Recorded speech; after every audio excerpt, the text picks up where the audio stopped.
pakai pohon. Buahmu mau terlihat baik. Maka ketika engkau percaya Tuhan adalah juru selamatmu, engkau percaya kepada firman Tuhan, maka hatimu, dari hatimu harus keluar aliran kehidupan. Haleluya. Haleluya. Yesus berkata, "You are the light of the world." Engkau adalah terang dunia. Kita tidak punya pilihan lain. Kita terang dunia. Maka orang di sekitar di luar sana ingin melihat seperti apa uangmu, seperti apa hasil kerjamu, seperti apa pergaulanmu, seperti apa engkau menjalani hidupmu, seperti apa engkau berhadapan dengan masalah-masalah yang Tuhan izinkan kepada engkau. Apakah engkau seperti orang hilang pengharapan? Ataukah engkau tetap tegar? Buah-buah itu akan dilihat oleh orang lain. Saudara-saudara kasih dalam nama Yesus. Lalu yang kedua tadi dikatakan, saudaraku, setiap orang yang datang kepadaku dan mendengar perkataanku serta melakukannya, aku menyatakan kepadamu dengan siapa yang dapat disamakan. Ya sama dengan seorang yang mendirikan rumah. Orang itu menggali dalam-dalam dan meletakkan dasarnya di atas batu. Ketika air bah dan banjir melanda rumah itu tidak dapat digoyahkan karena rumah itu kokoh dibangun. Puji nama Tuhan. Yang artinya, saudaraku, kalau firman Tuhan datang di dalam hidupmu, sesederhana apapun penyampaiannya, pastikan engkau mendengar, menerima, lalu melakukannya, agar engkau terbangun di dalam dasar yang kokoh, sehingga badai besar datang menimpa hidupmu, engkau akan tetap berdiri dan berkata, "Ku kan berdiri di tengah badai." Kau sanggup mengatakan pujian itu, meskipun persoalan datang dan berganti.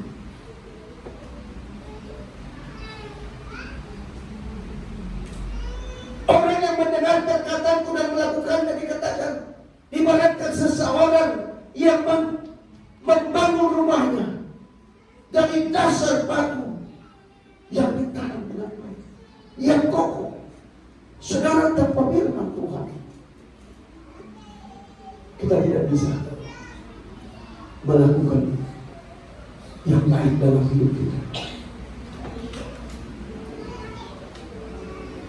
Saya ambil sedikit cuplikan khotbah Bapak Ketua kita pada hari ini. Dia katakan seperti ini untuk hamba-hamba Tuhan.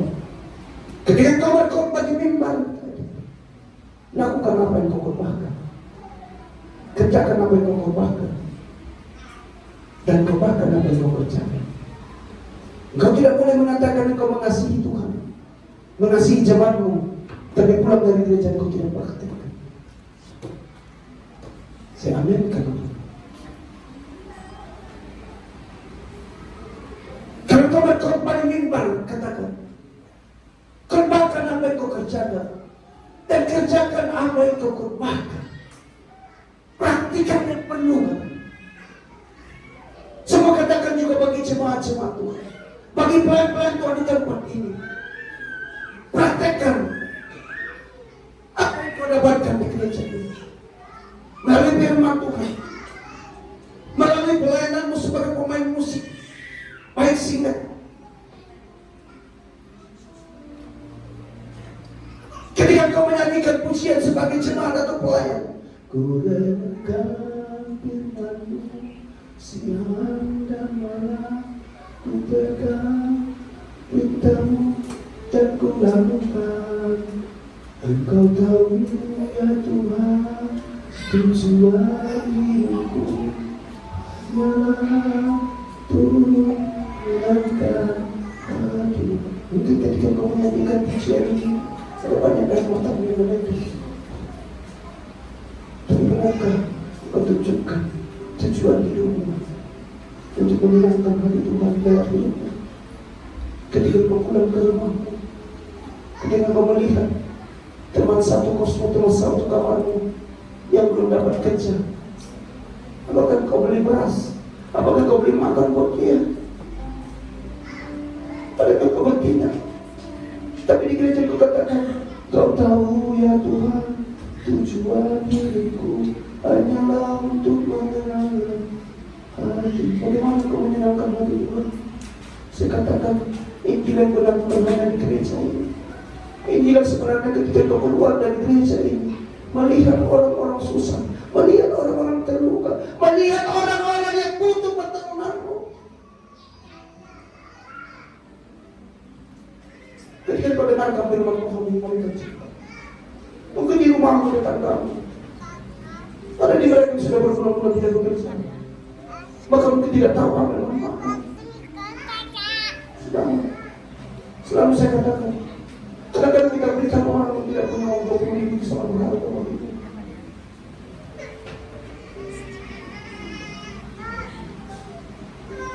Injil yang menang, Injil yang hebat itu adalah ketika saya dan saudara keluar dari gereja ini melakukannya. Orang melihat dari GPI Pampung ada Injil yang hidup, ada Injil yang bekerja. Ketika kau menolong orang yang susah, memberi uang mungkin tidak seberapa bantu kau, karena kau diberkati Tuhan. Pastikan saudara, firman Tuhan menggerakkan hatimu hari ini. Dia berkata, orang yang mendengar perkataanku dan melakukannya, inilah semuanya mendirikan rumahnya, lalu dasar yang kokoh. Maka ketika kau berkata yang kau mengasihi, firman Tuhan harus kau kerjakan. Baik atau tidak baik keadaannya. Kadang-kadang saudara-saudara kekasih dalam nama, saya pernah mengalami. Di dompet saya tidak hanya 100. Tapi ada orang yang bilang, Pak, karena waktu bukan, saya mau belajar motivasi. Kalau saya jawab mobil kepada Papa di jalan saya, saya mau bukan hanya kami berhendak buat Tuhan, saya mau sebelum jemaat Tuhan mulai hari ini tunjukkan menjadi hidup dalam hidup. Tolong yang susah, doakan mereka yang berbeban, mereka yang sakit, mereka yang butuh jalan keluar untuk persoalan. Mereka. Nah, firman Tuhan ini bukan hanya untuk mereka, tapi untuk dilakukan. Siapa yang kita, apapun staraf sosial kita, kalau kita lebih pintar dari semua orang yang ada di tempat ini, mungkin kita merasa gaji kita lebih tinggi, posisi kita lebih baik, pendidikan kita lebih baik, pekerjaan kita lebih baik. Saudara, saya mengatakan suatu hari semuanya itu akan hilang. Seperti di pujian kita,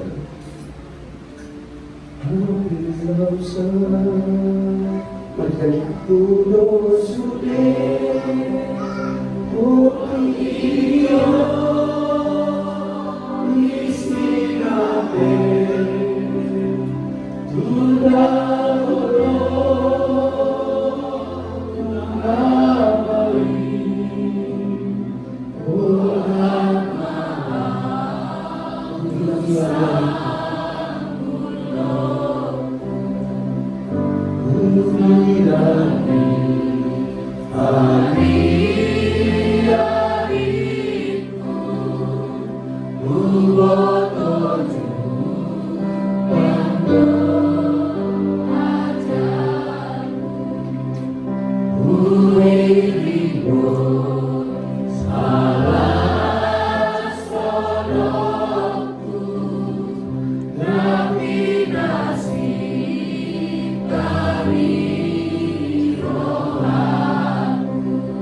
suatu saat tidak bisa terbawa. Kalau suatu saat saya mati, paling istri anak-anak saya mengenalkan ini yang sedang paling itu. Tidak untuk laptop saya dimasukkan. Semua terjadi. Ketika mau pulang ke Batam, saya bertemu dengan adik saya yang saya bilang di Batam. Dia datang menjumpai saya. Saya bilang, ada di Indonesia. Saya bilang, kau dulu paling datang di rumah. Kau belum sama Bapak. Berubahlah saya. Ada begitu banyak yang mengatakan menangis di sekitar tua mereka. Lalu dia katakan, iya Bang, aku udah cantik. Kemarin kan baru perang itu bisa. Kejar-kejar orang pakai preman. Karena dia jadi preman di pasar itu. Berubah saya sebelum Tuhan memanggil saya. Tidak ada nasihat lain yang bisa saya sampaikan kepada dia. Berubah sebelum Tuhan memanggil saya itu. Semua akan berakhir sekarang. Lalu saudara, ketika Tuhan katakan orang yang menegakkan perkataan tidak melakukannya, dia seperti membangun dengan dasar dan kokoh. Saudara, kalau firman Tuhan ada di dalam hidupmu, maka engkau akan memiliki kasih. Engkau akan memiliki iman yang besar. Kalau firman Tuhan bekerja dalam hidupmu, maka kasihmu tidak akan terbatas. Engkau tidak akan pilih-pilih siapa yang akan tolong. Engkau baru kenal ataupun tidak kenal, orang yang jahat kepada engkau atau yang baik. Saya rindu salah seorang membacakan Matius 5 ayat 6 sampai 10. Kalau boleh hamba Tuhan boleh berdiri sekarang. Bagaimana? Oh maaf. Sebelahnya saja, Lukas 7 saja, Lukas 7 saja.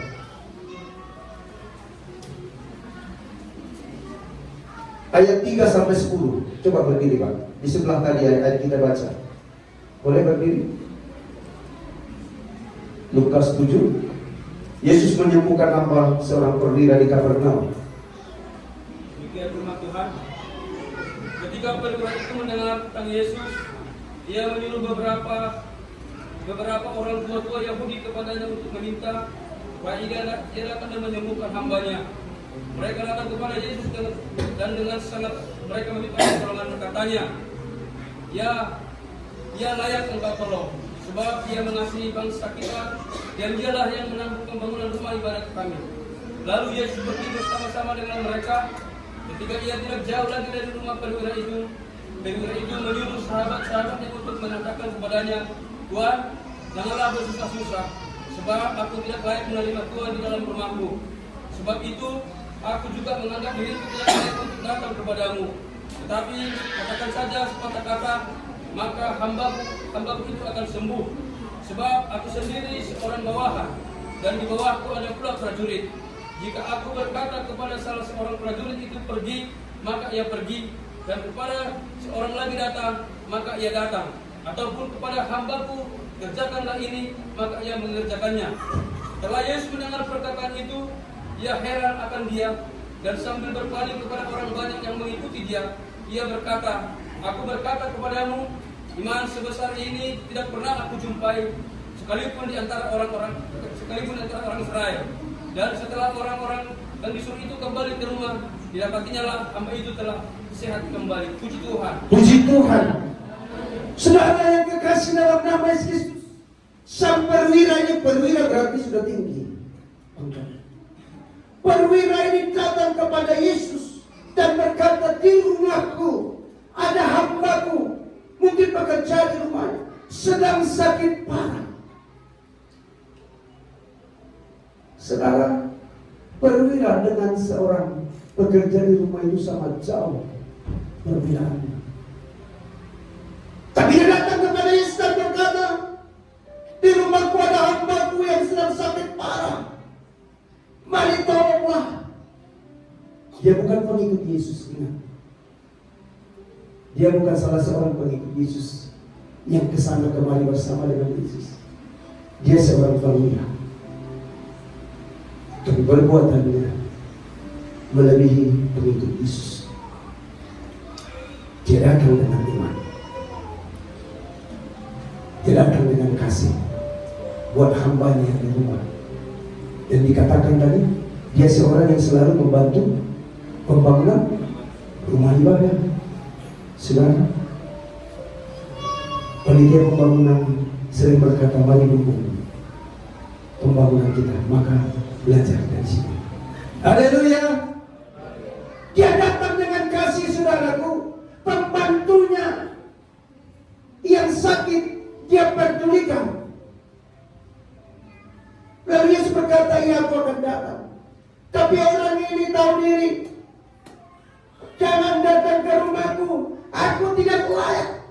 Ingat, dia berdiri tapi tidak sombong. Aku tidak layak menerima engkau. Lalu dia berkata, katakan saja satu kata, maka hamba-Mu akan sembuh. Wow. Katakan saja sepatah kata, Bapakku itu akan sembuh. Ini iman yang hebat, saudaraku, membuat Yesus sendiri kaget. Yesus terkejut dan berkata, aku belum pernah melihat iman sebesar ini di antara orang Israel.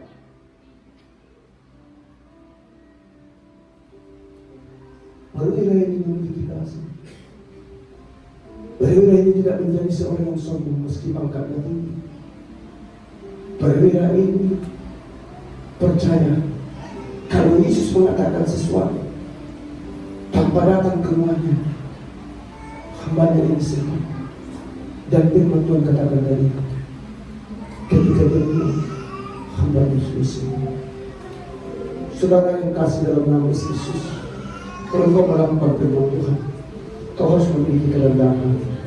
Orang harus melihat itu dari hidup. Apapun kelebihanmu dari orang lain, kau harus memiliki kerendahan. Kau harus memiliki kasih. Ada minta baru situ men. Coba berdiri dulu. Tepuk tangan bagi saudara kita ini. Ini dari Padang Sidin Kuat. Kemarin Bapak kita Sinaga, silakan dulu, baru bangun sedikit. Saya tidak percaya semuanya mereka ada kasih. Lalu ketika saya mau angkat ternyata ada bidan kebetulan dari Nias di rumah. Dia tanya, Pak, kan saya suruh makan dulu dia. Nanti dia heran kan, Pak, apa dari kampung ya? Saudara dari kota Bapak. Dia mulai kepo dia kan. Aku bilang, itu saudara satu gereja datang dari Sidin Kuat. Ini saya baru kenal saya bilang, oh iya iya.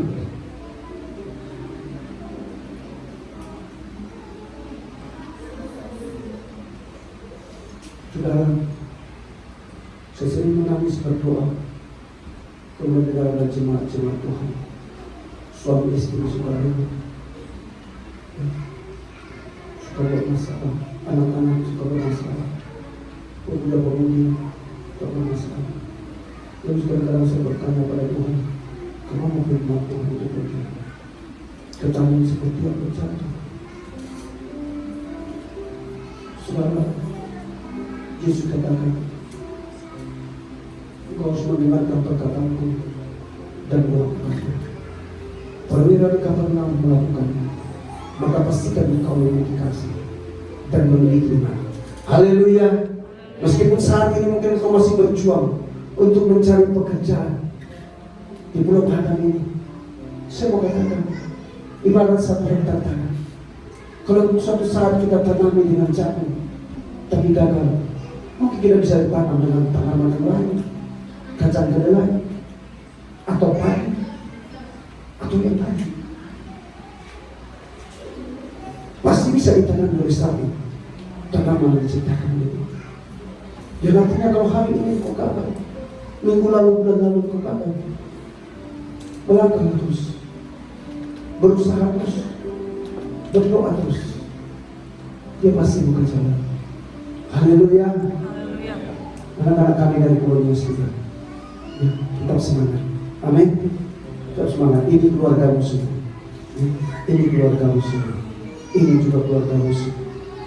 Saya katakan selalu kalau anak laki-laki anak kami, kalau anak perempuan baru kami, mau bawa ke musuh. Pertolongan Tuhan tepat pada waktu akan datang kepada setiap orang sendiri. Ada yang berdoa cari pekerjaan 3 bulan, 4 bulan, 7 bulan. Tapi Tuhan tetap tolong. Ada yang hanya 2 hari. Pertolongan Tuhan akan tetap datang bagi keluarga. Hingga saat ini masih terus berjuang. Pekerjaan tidak disediakan, bahkan untuk anak-anak laki-laki.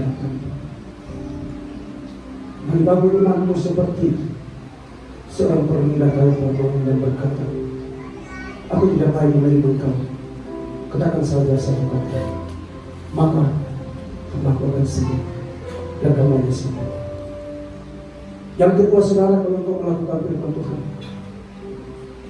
pastikan engkau bisa menerima kekurangan orang lain. Karena dari buahmu orang akan melihat.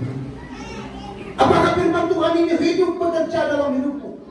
Ketika orang memiliki masalah, memiliki kekurangan, memiliki persoalan, menjalani langkah yang salah, jangan buat itu menjadi musik.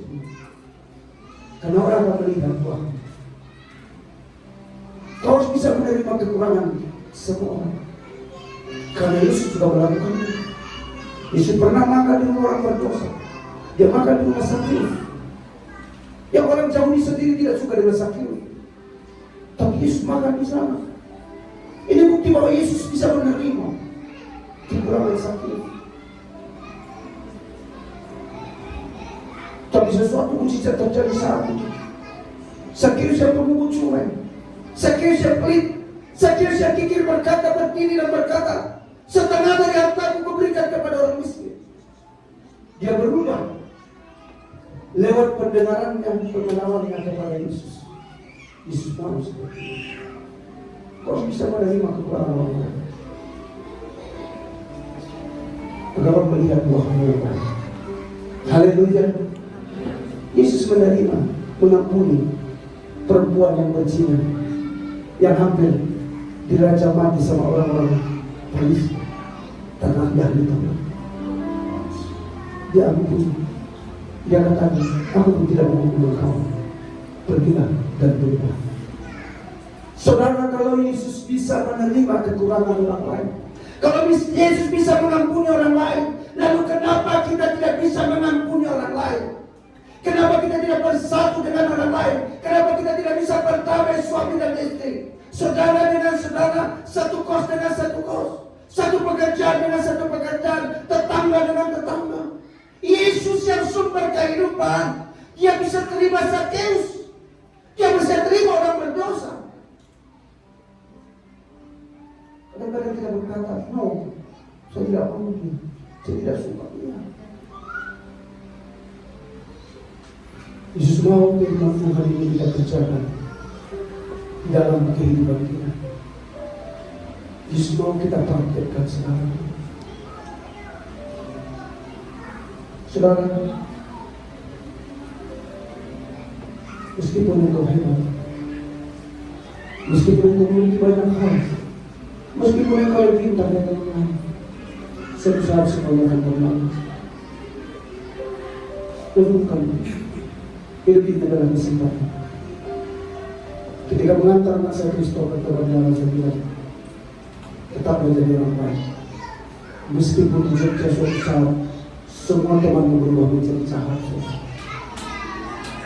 Saya hanya mau jadi dokter jadi orang baik. Saya tidak peduli setelah kau tamat pekerjaan apa. Yang paling utama jadi orang baik. Saya tidak menuntut engkau harus jadi begini tidak jadi. Jadi orang baik. Meskipun teman-teman malas ke gereja, tetaplah pergi ke gereja. Itu yang saya katakan. Saudara, hidup ini kesempatan. Dalam ayat yang lain, firman Tuhan katakan, anggaplah kesempatan hidup bagi kita untuk berubah. Pada hari ini, renungkan firman Tuhan. Mohon dikenal dari Tuhan. Seperti apa buah kita selama ini? Kalau buah kita selama ini baik, asam, pahit, kecut, berubah menjadi buah yang manis. Siapapun saudara, kapan dan dimanapun saudara, kamu hidup ini kesempatan sangat berharga yang perlu kita pergunakan. Ada waktunya kita harus kembali kepada Tuhan dan tidak apa-apa. Sekali lagi saya katakan, mati tidak harus tua, mati tidak harus sakit-sakitan saudara. Mudah-mudahan kesempatan hidup lebih baik, lakukan firman Tuhan, hasilkan buah yang manis. Sedang pelaku firman Tuhan. Ketika firman Tuhan ada di dalam hidupmu, badai sebesar apapun datang menggoncang hidupmu, engkau tak berkata, ku akan berdiri di tengah badai sebab ada kekuatan. Mari kita bangkit berdiri.